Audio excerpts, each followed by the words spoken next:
Hi, everyone. I'm Heidi Murkoff, and I am beyond excited to welcome to our What to Expect family someone who probably needs no introduction. He has been director of the National Institute of Allergy and Infectious Diseases for 37 years, serving under 7 presidents, and he has been serving as our unofficial explainer-in-chief for all things COVID-19 over the last 19 months. It just seems like 19 years. He is a true public health hero and a personal hero for me, Dr. Anthony Fauci. Dr. Fauci, thank you so much for stopping by to answer our questions.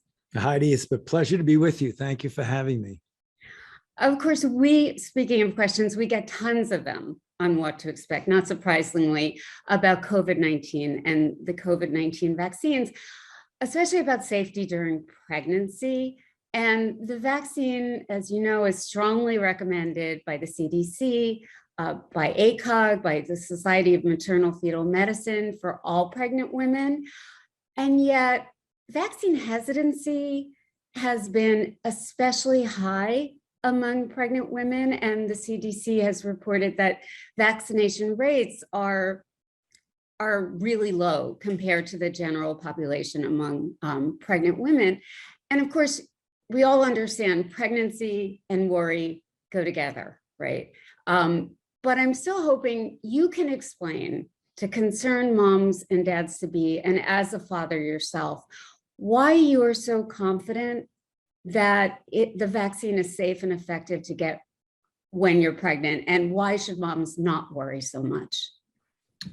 Well, even though this is an issue and a problem that all of us, including myself, when my wife was pregnant with my 3 daughters, I got nervous about everything. I'm sure you did. Even as an informed physician, I was always concerned about anything that could have a deleterious effect on my pregnant wife, as well as on our soon-to-be-born baby. So that's totally understandable. But Absolutely. the best way to explain that is to look at the facts that are really well known. Mm-hmm. And you balance these facts about risk versus benefit. The overwhelming balance of risk-benefit is in favor of pregnant women getting vaccinated against COVID-19. And the reason for that is, look at what we know for sure. What we know for sure, that if a pregnant woman gets infected and gets COVID-19, there are serious consequences for the pregnant woman herself, for the pregnancy, and for the fetus. Mm-hmm. If you look at it, preterm births, all kinds of complications that are exacerbated in a pregnant woman. Then you ask the question, well, are the vaccines safe? And if you look at the literally tens and tens and tens of thousands of women who have been followed by the CDC, who were vaccinated when they were pregnant, there's no indication whatsoever that there's any increase of any adverse issues in a pregnant woman who was vaccinated compared to a pregnant woman who wasn't vaccinated. And we all know that pregnancy, there is always a risk of a spontaneous miscarriage. There's always the situation. There's always situations when women get illness. There could be preeclampsia, things like that. However, when you look at the unvaccinated versus the vaccinated, there is absolutely no increased risk of that. So because of that, the CDC and the ACOG, the American College of Obstetrics and Gynecology, who used to say it is okay for pregnant women to get vaccinated, to change now and say it is recommended that pregnant women get vaccinated. So it's really one of those things that's kind of not a close call. It really is pretty clear that pregnant women should get vaccinated. And it's not even at this point, go talk to your doctor. I mean, you should definitely go talk to your doctor, but it's not ambiguous. No, it really is. It's really important to get vaccinated. In all transparency, Heidi, in the very beginning, when we didn't really know what the effect of the disease was on pregnancy, and we didn't have enough experience of pregnant women getting vaccinated, I couldn't be having this conversation with you. That's right. But now that you said we're 19 months into this outbreak, Mhm. we know a lot about what the effect of the disease is on pregnancy. And we now have tons of experience with pregnant women who've been vaccinated.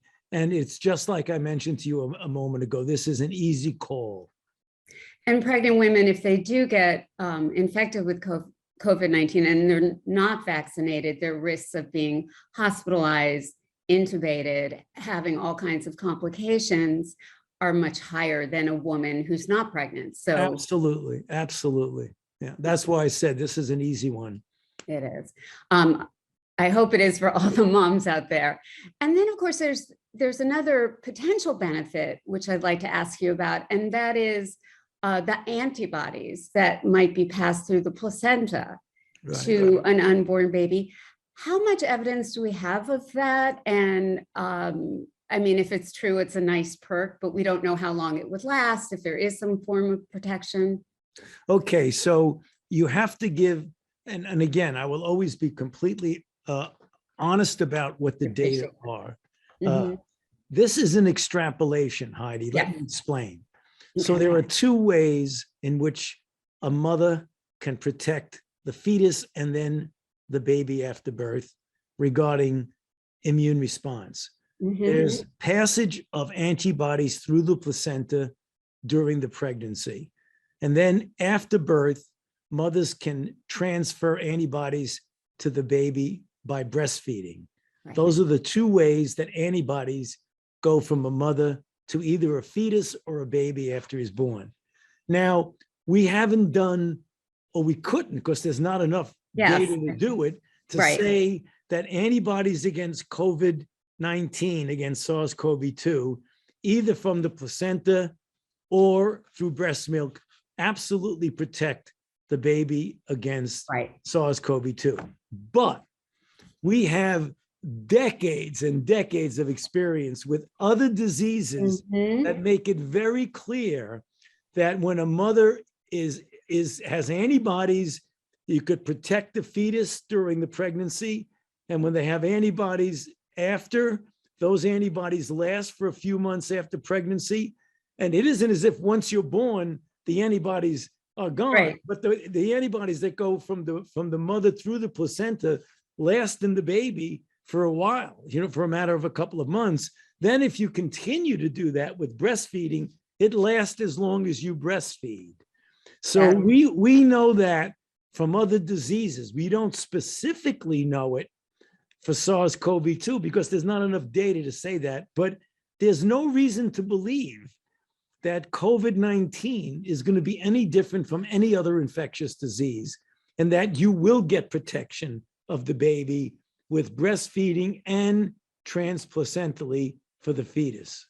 And we should put in a plug now for flu vaccines also for pregnant women, since we're coming up on flu season, and that's somewhere else where they can pass those antibodies and protect their babies to some extent. That's Tdap as well. Absolutely. It's for any infectious disease. See, that's the beauty of the physiology of motherhood. In the evolution of in the evolution of our species, it evolved that way because fetuses and babies are very, very vulnerable. So if nature was going to figure out a way, how do you protect fetuses and babies during that vulnerable period from an immunological infectious disease standpoint? There it is. Antibodies through the placenta protects the baby for a period of time after birth and in utero. And then for breastfeeding, it's the same thing. And so Mother Nature has your back, but also science. Mother Nature knows science. Yes. And so to go back to breastfeeding, it is safe to breastfeed. Oh. After getting the vaccination. And in fact, it's even safe to breastfeed if you are infected with COVID with the proper precautions.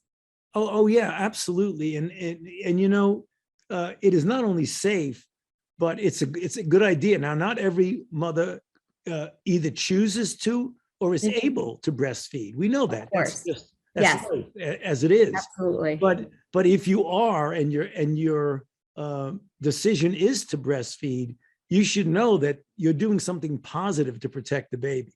Exactly. That's why we need to support breastfeeding moms better.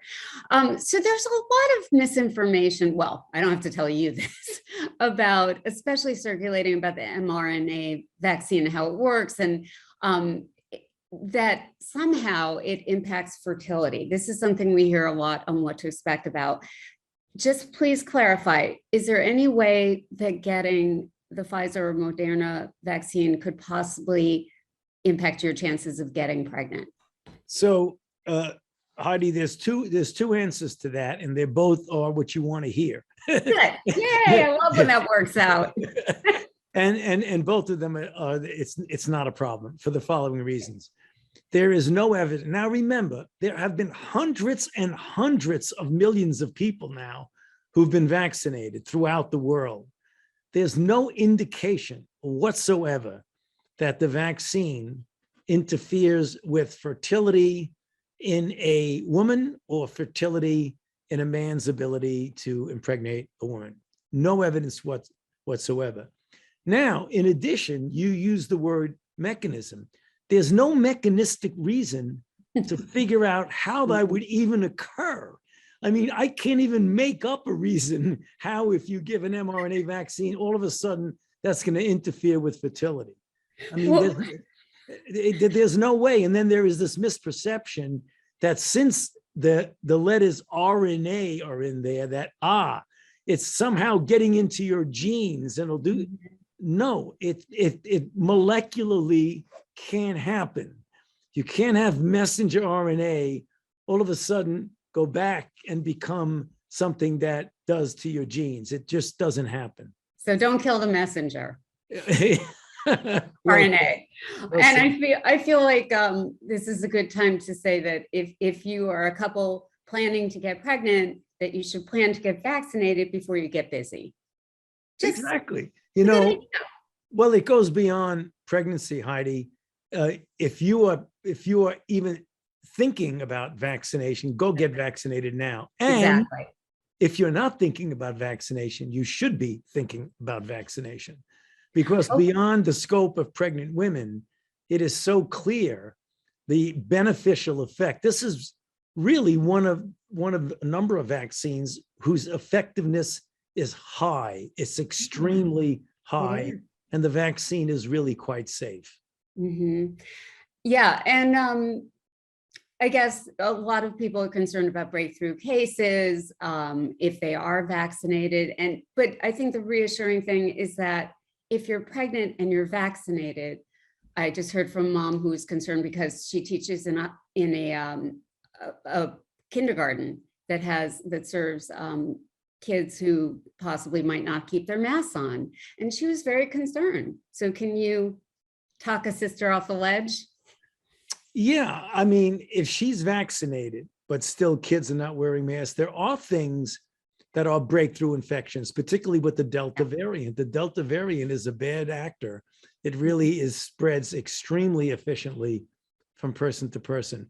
But you look at the gradation of diminishing risks. Mm-hmm. So the fact that she's vaccinated, even though there are unmasked kids in the class, the chances of her even getting infected are dramatically lower than if she were not vaccinated. Now, if she does get infected as a breakthrough infection, when you wind up getting infected, even though you're vaccinated, that's referred to as a breakthrough infection. When you look at breakthrough infections, overwhelmingly, they are less serious than infections of a person who's unvaccinated. So even if she does, the chances are she's either going to have an asymptomatic or a mildly symptomatic infection compared to if she was unvaccinated. So right away, nothing's 100%, but you've diminished the risk dramatically. And that's what I told her, but I think she'll be even more reassured hearing from you, the same thing from you. So pregnant women were not included in the COVID-19 vaccine trials. They're not included in any trials. And so that sort of sets up a scenario where people are questioning, even with full FDA approval now of the Pfizer vaccine, how do we convince parents that the vaccine has been studied sufficiently in pregnant women? Or can, at some point, in this process in the future, can we include pregnant women in trials voluntarily so we can clear up that kind of confusion from the outset? Okay, so you could include women now after the fact in trials. Yeah. Excuse me, but to be honest with you, it's not necessary, and I'll explain to you why. Great. The reason pregnant women are excluded in clinical trials is something you know very well, because pregnant women are among the vulnerable in society, as are little children, which is the reason why when you first have a clinical trial, you rarely have women in the clinical trial. You want to show it's safe and effective in a non-pregnant female population. Once you do, what happened with COVID-19 is that so many women wanted to get vaccinated because many of them were in the healthcare profession. Yes. And they were being exposed to people with COVID-19. And a lot of pregnant physicians, nurses, respiratory therapists said, hey, I want to get vaccinated right away. Yes. Because they wanted to see if they could protect themselves. And it turned out they did get vaccinated, tens of thousands of them. Now we have real world effectiveness to know what I mentioned to you a few minutes ago. And that was of the tens and tens and tens of thousands, maybe hundreds of thousands of pregnant women throughout the world who've gotten vaccinated, there is no safety signal that one sees. And as we get more experience with COVID-19, we know how difficult and bad and dangerous it is for pregnant women to get COVID-19. So yes, we could do a trial in pregnant women, but the real world evidence has already almost superseded a trial because so many women have been vaccinated when they're pregnant. So there's a question all parents and grandparents, I think, are asking right now, and I know you can't answer it. When will little ones under the age of 12 be able to get vaccinated so we can stop worrying about them? I know you can't necessarily answer that. However, how can we keep babies and children safe in the meantime? Good question. You do that by surrounding babies and children and kids in school from 11 and younger with people who are fully vaccinated. You protect the child by surrounding the child with people who have very unlikely that they will be infected. Not impossible, but unlikely. And as the CDC guidelines and recommendations are, when you are in a school setting, wear a mask. Yes. And that's the reason why masks should be mandated in school sessions right now. Could not agree more. One last thing, will we have hugs again? Oh, for sure. Okay, good. So you'll be on my list for hugs post-pandemic, okay? Good. All right. I'll take you up on that. Great. Take care. I can't wait. Yeah, bye-bye. I can't wait. I hope it's soon. Bye. Take care. Thanks so Thank much. you. Thank you.